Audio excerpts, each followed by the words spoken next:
Hello, I'm John David Ebert, and we're moving right along here in our discussion of Jordan Peterson's Maps of Meaning.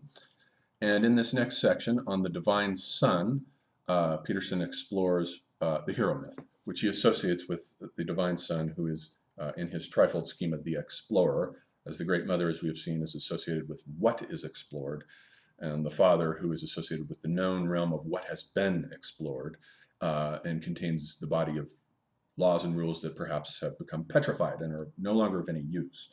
So the hero has to come along, this upstart usually from the hinterlands, who winds up as an anomaly in the situation of the Great Father and presents a problem for him. Just as in the case of Jason showing up without a sandal at the court of King Peleus, Peleus tries to get rid of him by sending him on a hero myth expedition, which turns out to be a solar myth as he goes through various different constellations that are encoded in the Jason voyage. That's a different type of myth, the archaeoastronomical myth, that Peterson appears to have no awareness of and doesn't cover here. Archaeoastronomical myths like Gilgamesh have to do with the traversing of the 12 signs of the zodiac, and with Jason and Hercules also. Hercules goes through the whole map of all the northern constellations in his various labors. So these are archaeoastronomical myths, which have a cognitive aspect to them, which have to do with the storage of cosmic maps and their transmission over time, which has nothing to do with what he's talking about here, about the hero who journeys forth to change society, and myths are prescriptive of new rules for conduct and action. They aren't just prescriptive for conduct and action, they are that, but they also record knowledge and store it and transmit it through the generations in an oral archive prior to writing. Writing always comes late to myth, and myths are usually written down once they're in trouble of disappearance, such as the Hebrews start writing the Gospels at about the time that the temple is being dismantled and destroyed by the Romans. They start writing down the Gospels because they know that it's now time to shift from an oral to a literary tradition and make that thing portable so it can be passed and transmitted. So there's that aspect of this. So now in the previous discussion, what we had looked at was, what we had done actually was a deconstruction of the metaphysical bivalent ontology set up by Peterson between nature, which he regards as female in essence, and culture, which he regards as male in essence. And we went through and deconstructed that bivalent opposition. This time, I think what we want to do is deconstruct not a bivalent opposition, but his essentializing of the hero myth. He presents the hero myth here in a very stripped down, essentialized way that doesn't leave room for variance, and Jungians usually don't. Jungians, by the way, actually don't study myths. What they study are archetypes. They learn the vocabulary of archetypes so that they don't have to deal with the historical transformations of myths as they take place over time, and they change a lot over time, so that it's not quite so easy to simply essentialize them as a single engram. It's like you have to say, well, what point in the history of the myth are we talking about here? So it's his essentialization here that I think is a problem. And the main one, to begin with, is that he says that he characterizes the hero, in essence, as male. I don't see any recognition here at all of female heroes, which there most certainly are, and quite a lot of them, actually. Maybe not as many as male heroes, but there are a sufficient amount to take them into account and to set them aside as another species of myth. And that's the problem with this essentialization, is that it leaves out accounting for all the different kinds of species of myth. Myth is not just about the hero. There are cosmogonic myths, which have to do with the origins and evolution of the cosmos, how this map came into being. That's different than the hero myth in many cases. Sometimes they overlap, but very often they are different.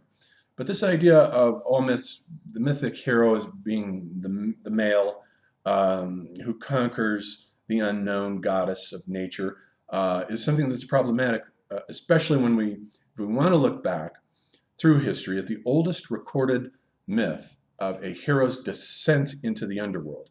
And that aspect of this kind of Jungian essentializing is essential for understanding the structure of the descent into the underworld, which he also essentializes as a solar myth.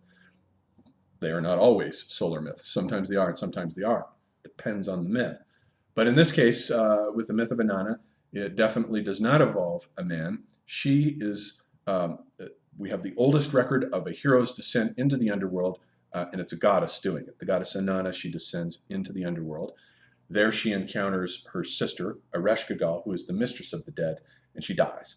And her skin is ripped from her body and hung up on the wall, almost like a crucifixion image. She's hung up on the wall by her sister, and she has to be resurrected through various means, which bring her back.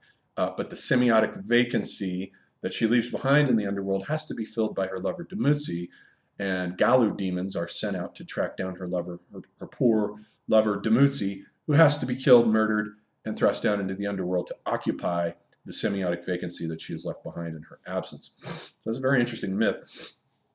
And it's the oldest myth of a descent into the underworld, and it's a goddess that's doing it, the goddess Anana, who, this is not a solar myth, despite this idea of descent into the underworld. This is a myth of the descent of the star Venus. Anana is Venus, as it is a recounting of the myth of the evening star disappearing and then reappearing in the east as the morning star. You have to account for that. How did it get there? Well, it must have gone under the earth. So apparently Anana has undergone a journey under the earth. A type of night sea journey, but not a solar one. She's not a symbol of the sun, and it has nothing to do with solar consciousness in that myth. So we have that, and we have, there are other myths with Anana. Most of them have all been collected in Diane Wolkstein's wonderful book on Anana that collects all the myths associated with her, and there's a bunch of them.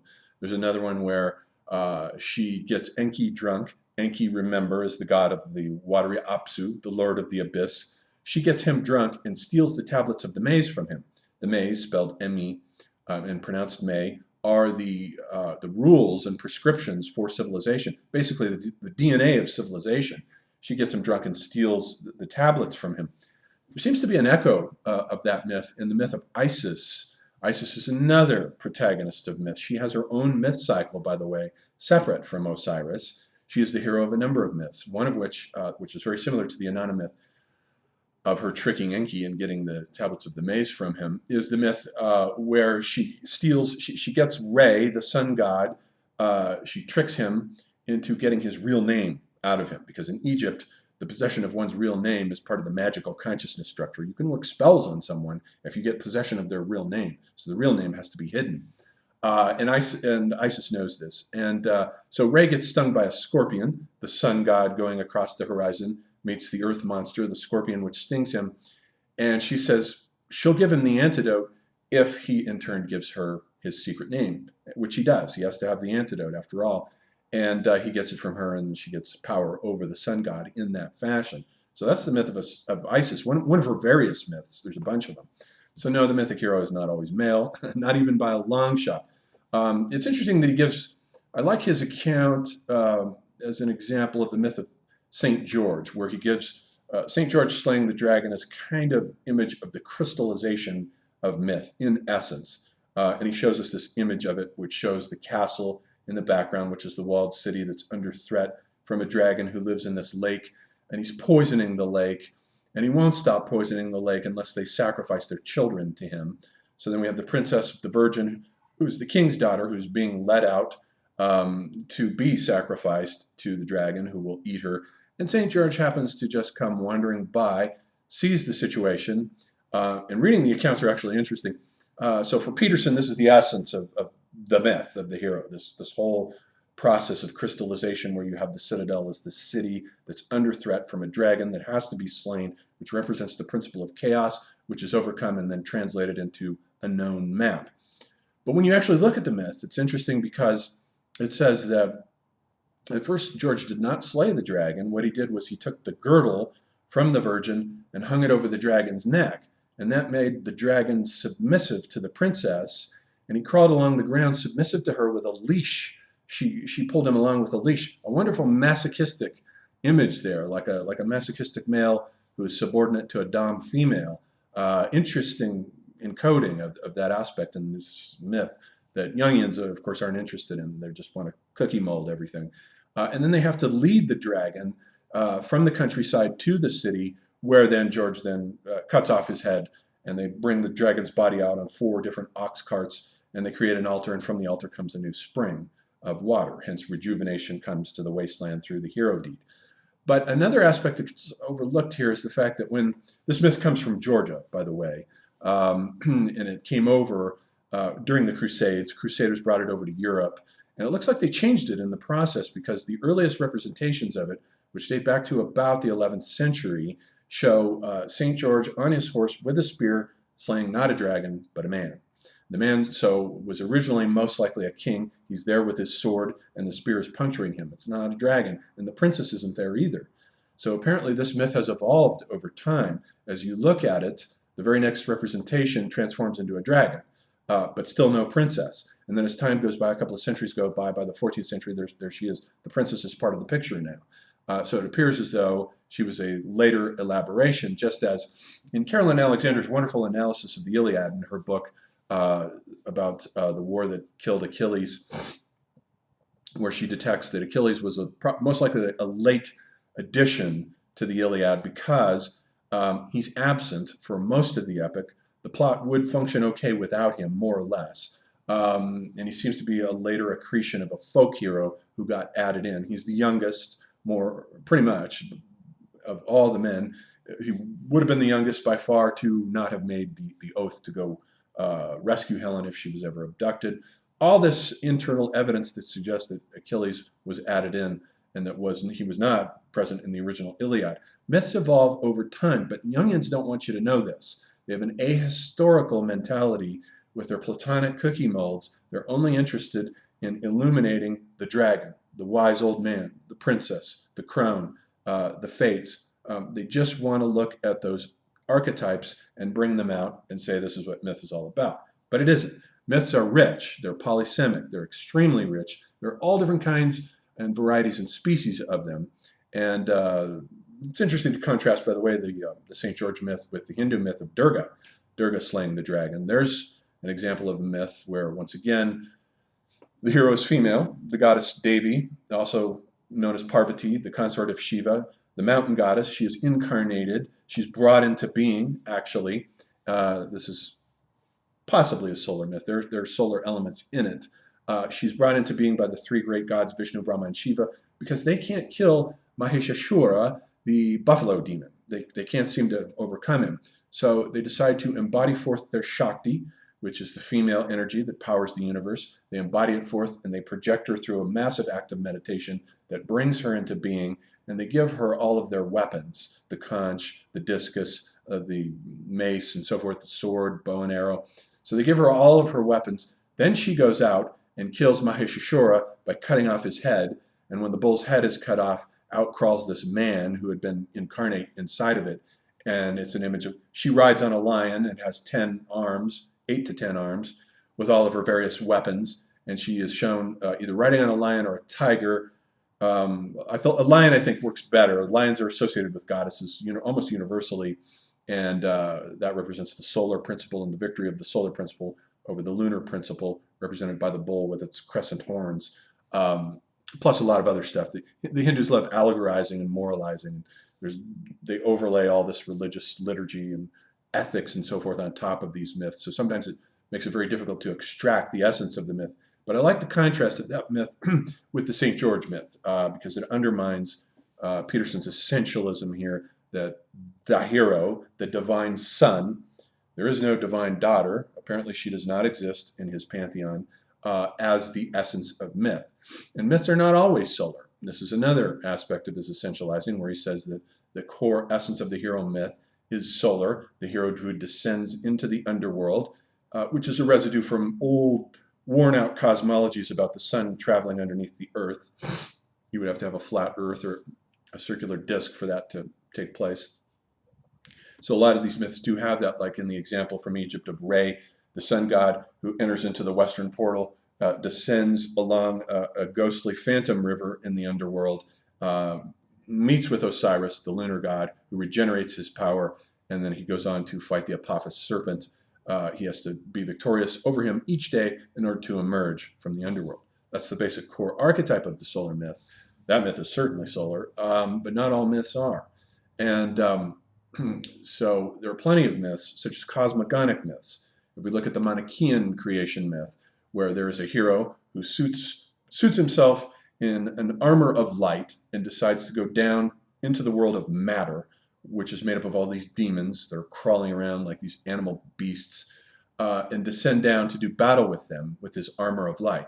He does this, he descends into the world of darkness, materiality, animate matter, and they eat his armor of light. They swallow it up so that light is now trapped inside of matter in the Manichaean cosmology and theology, and he has to be rescued. His mission is a total disaster, and he has to be rescued by the Holy Spirit, who comes down, reaches down with his hand into the underworld, and pulls him up. In some accounts, this is the origin of the handshake. Perhaps it is, perhaps not. But in any event, he reaches down, pulls him up, and the Anthropos is brought back up to the realm of light, but minus his suit of light, which is now lost in the world down below, which then sets in motion the need for the cosmogonic process, in which we are all participants of liberating light from matter. This isn't a sun myth. It is a myth about the fall of light into matter, but it's not a solar myth. That's not what it is. It's about the process of how the myth that accounts for how light got entrapped in matter and how we need to redeem it through various ascetic practices. If you eat fruit, you liberate more light particles than if you eat meat and so forth. But the whole process is laid out there. Not a solar myth at all, nor is the Zoroastrian creation myth either, where Angra Mainyu, the god of darkness, attacks the cosmic bull and the cosmic man, Gaiomart. He kills both of them. And from the bull's spinal marrow spring up all the world's food plants. From its semen come all the animals. And from the decay of Gaiomart comes all the metals. And so it's a cosmogonic myth that accounts for how things came into being. Not a solar myth at all. Not a solar hero here that's present. So these cosmogonic myths, which Joseph Campbell certainly accounts for in The Hero with a Thousand Faces, he has two separate cycles in there. He has the hero myth cycle, and then in the back he's got the cosmogonic myth cycle, which he was fully aware is a different species of myth. So there are all these different species and kinds of myth that Jungians just don't want to take into account. They want to flatten everything out into a dogmatic set of signifiers that get projected tirelessly over and over again ad nauseum in their interpretation of myths. So he also says that myths, the explorer rather, is entangled, that the process of exploration is entangled with the process of peacemaking.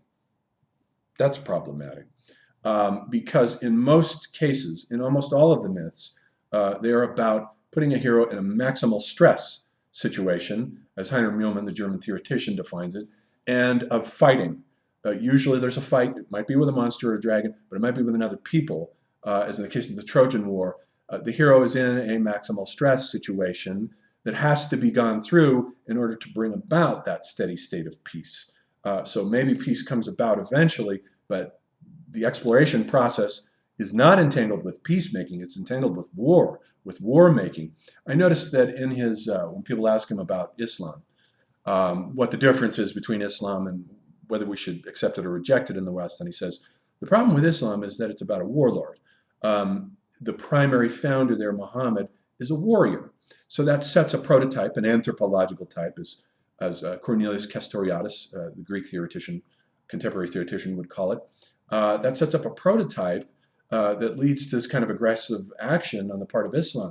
It's modeling itself after its early founder, but in Christianity, Christ is a peacemaker, he says. Christ is not a warrior. And yes, it is true, he's not a shedder of blood. He's not a slayer of men in that sense.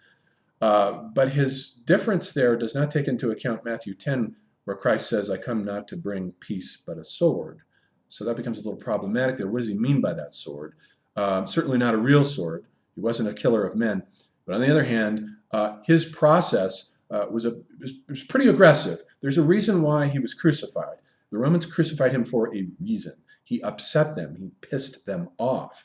And he took on the whole Jewish council of the Sanhedrin when he went into Jerusalem, overturned the money changers' tables. It's a very aggressive series of actions where he has to build himself up and gain a following out in the deserts and the hinterlands before he can make that trek into Jerusalem to take it on. And basically he does that. He takes on the whole Roman Judeo state apparatus that was set up as a peaceful situation that they didn't want disturbed because it had been a very long process of civil wars in both the case of the Romans and in the case of the Jews with the Maccabean revolt since about 300 BC and then going on down to the Maccabean revolt of about 160 BC It's just been, in the situation in Judea, one civil war after the next. The Jews can't even get along with themselves once they take over the state apparatus, and the Maccabees take it away from the Seleucids and the Greeks and the Romans, and they manage to establish a state apparatus that is run by Jews, but then they can't get along. They have all these civil wars. John Hyrcanus persecuted the Pharisees. He crucified, supposedly, according to Josephus, he crucified 800 Pharisees, crucified them, other Jews, Pharisees, that he disagreed with, while he enjoyed his concubines. That's in the myths there, in the sets of the Maccabean texts. It's all in there. And they couldn't get along, and it was just a disaster. And finally, it was eventually stabilized, and the Romans appointed Herod the Great to go in there. And he comes into power at about 37 BC, and it's not an accident that he comes in at about the same time as the Battle of Actium, which is 31 BC, a few years later, the resolution of which was the Pax Romanica. Octavian ascends the throne. He is now the one ruler. He changes his name to Augustus, and Herod, parallel with him in Judea, inaugurates a Pax Judaica, a period of peace, not civil war, in Judea, and rebuilds the temple completely, inaugurates it, a kind of golden age to mirror what's going on with the Romans with their Pax Romanica. And he builds all of these temples, builds an entire city off the shores, the city of Caesarea, I think it is. He was just a major sort of builder, but it was a period of peace. And under Herod Antipas, his successor, when Christ came along as an upstart, the Romans didn't want this situation disturbed with yet another Jewish prophet upstart with a new map and a new way of approaching the world. They didn't want that, so he was crucified for a reason. There's a kind of aggression going on in there that I don't think that Peterson's simplistic account of Christ as a peacemaker leaves a lot of details out of account. He also says that there is no categorical difference, basically, between the explorer and the individual who reconstructs the social map as a consequence of that exploration process. There's two different types of individuals there, and he says there's no categorical difference between them. But on the other hand, I think there's a big categorical difference between those two types, because that's the difference between, let's say, Christ and the maximal stress event that he went through that cost him his life, on the one hand, and Paul on the other, who is the intellectual who comes in and creates new world maps by writing the earliest Christian documents, which are the epistles, and he tries to extract Christ's message out of his interviews with the various disciples and what they're telling him, and he creates a map there. So we have the hero of the intellect and the hero who actually goes into battle, as it were. It's the difference between a Greek soldier going into battle against a Trojan and experiencing that maximal stress conflict, and the bard who comes along after him and says, I'll listen to the muse and record these deeds, and they'll become prescriptive for rule formation now that the society can then embody in its action and conduct. So there is a categorical difference between those two types of heroes, very much so, between the explorer and the one who inherits. The explorer is the revolutionary aspect of Peterson's model, and the normalization and stabilization of that exploration process is embodied by the Paul type, or the intellectual type, who takes that deed of action and translates it on the higher semantic level, from procedural and episodic memory to semantic memory, and turns it into text, into a semantic world. That's a different type of deed. Two very different categories there. So that's my sort of deconstruction of his essentialization of the hero myth and boiling down of it to just a few simple signifiers, which is fine for a simple answer for a kind of fundamentalist reaction to the chaos that's going on in our society. It's easy to strip all this down, but myths are actually quite a bit complex. And Jungians, he's inherited the Jungian tradition, and they tend not to look at all the different differences and complexities. So we'll stop there with that chapter.